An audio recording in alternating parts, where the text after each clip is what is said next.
Hello everyone, welcome back to our channel. நீங்கள் புதுசாக வந்திருக்கீங்களா? வெல்கம். நான் அகனியா. இன்றைக்கி நம்ம சேனலில் வந்து ஈஸியான பேச்சுலர்ஸ் எல்லாம் ஈஸியாக செய்யக்கூடிய ஒரு ரெசிபி வீடியோ தான் பார்க்க போகிறோம். முருங்கைக்காய் தொக்கு அதை எப்படி செய்யணும் பார்த்துடலாமா? ஹாய் ஃப்ரெண்ட்ஸ், வாங்க முருங்கைக்காய் தொக்கு செய்யறதுக்கு தேவையான ஐட்டம்ஸை பார்க்கலாம். 3 முருங்கைக்காய் கட் பண்ணி சின்னதாக வச்சுருக்கணும். ஒரு 2 வெள்ளை பூண்டு எடுத்துக்கின்னு நசுக்கி வச்சுக்கணும், ஒன்றும் பாதியமாக. கொஞ்சம் கருவேப்பிலை, கடுகு, அதுக்கப்புறம் ஒரு 3-4 தக்காளி, ஒரு 2 வெங்காயம், ஒரு 2 பச்சை மிளகாய், தேவையான எண்ணெய். ஃப்ரெண்ட்ஸ், ஸ்டவ் ஆன் பண்ணிடுவோம். ஸ்டவ் ஆன் பண்ணியாச்சு. ஒரு கப் அளவுக்கு எண்ணெய். இப்போ எண்ணெய் கழிச்சு கடுகு போடும்.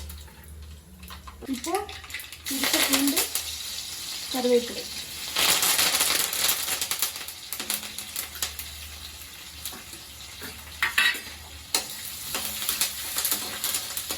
வெங்காயம் போட்டுக்கலாம்.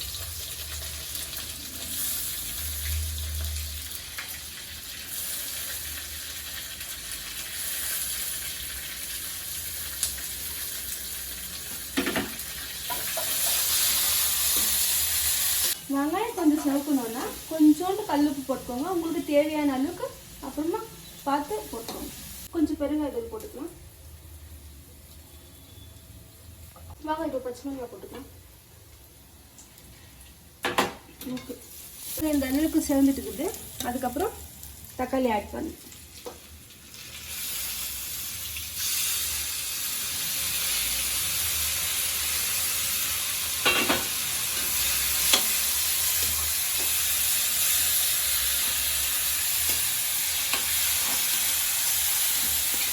பக்கத்தில் ஒரு கடாயை வச்சுக்கணும். எண்ணெய் கொஞ்சோண்டு ஊற்றிட்டு முருங்கைக்காய் போட்டு நல்லா வதக்கிக்கலாம்.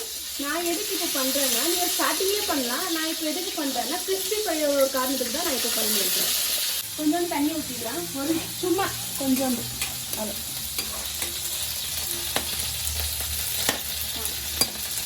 இப்போ 1 ஸ்பூன் மிளகாத்தூள், 1 ஸ்பூன் சாம்பார் தூள், 1 ஸ்பூன் தனியாத்தூள், கொஞ்சோண்டு மஞ்சள் தூள்.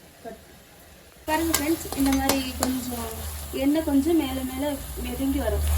அதுக்கப்புறம் நான் சொன்ன மசாலா ஐட்டம்ஸ் போட்டுக்கலாம்.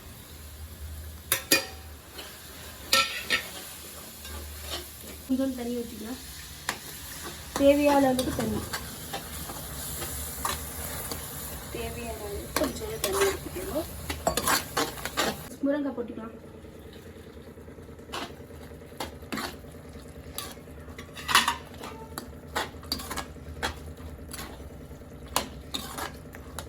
பாருங்கள் ஃப்ரெண்ட்ஸ், அப்போ நான் கொஞ்சம் உப்பு போட்டேன்.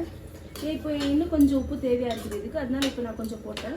நீங்கள் கொஞ்சம் பார்த்து போட்டுக்கோங்க, உங்களுக்கு எவ்வளோ தேவையான அளவுக்கு நீங்கள் உப்பு போட்டுக்கலாம். வாங்க ஃப்ரெண்ட்ஸ், இந்த மாதிரி கொஞ்சம் தண்ணி இல்லாத கொஞ்சம் கெட்டியாக இருக்கிற மாதிரி பார்க்க இந்த கிரேவியை தொக்க. ஓகே, இதை ஸ்டவ் ஆஃப் பண்ணிக்கின்னு நீங்கள் சாப்பிட்டுக்கலாம்.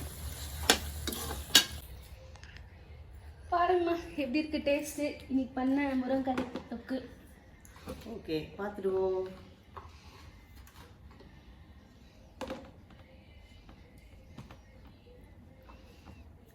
சூடாக இருக்கே, அப்பா பார்க்குறதுக்கே செம்மையாக இருக்குப்பா.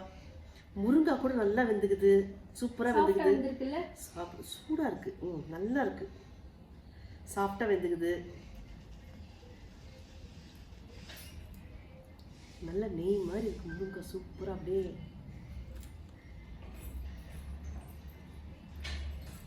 சூடாக இருக்குது ஃப்ரெண்ட்ஸ். அதெல்லாம் கொஞ்சம் கொஞ்சமாக சாப்பிட்டுருக்கேன். செம்மையாக இருக்குது, ரொம்ப நல்லா இருக்கு. ஸோ இனியோட வீடியோவில் தான் ஃப்ரெண்ட்ஸ், லைக் பண்ணுங்க, ஷேர் பண்ணுங்க, கமெண்ட் பண்ணுங்க. அடுத்த வீடியோவில் சந்திப்போம். பாய்.